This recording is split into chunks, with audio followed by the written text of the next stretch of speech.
letter that Natalie Harp wrote to Donald Trump has been leaked, and it is way more bonkers than you thought. Unlike Eric, the relationship between Donald Trump and his aides matter. And that's true of every president, right? The people advising the most powerful man in the world have sway over all of our lives. So it matters if their BAC is high enough to disinfect medical gear, or if they're just one angel's feather away from casting a spell to imprison the king of dreams.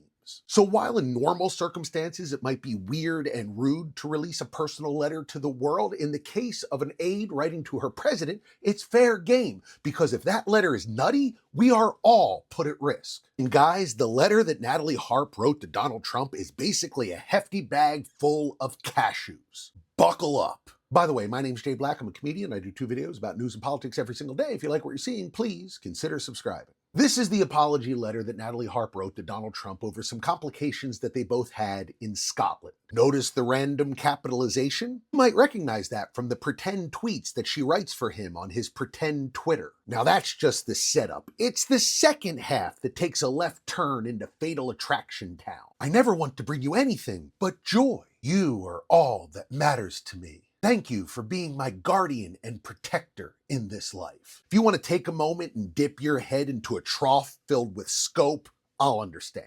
And it goes on and on just like that. This isn't a letter that you type. It's one that you write out with letters that you clip out from magazines. It's not so much correspondence as it is evidence. And let's keep in mind that this is the president's closest aide. So much so that she made the cut when Donald Trump made his cowardly run from Air Force One in a catering cart. Marco Rubio, the Secretary of State, stayed on the plane.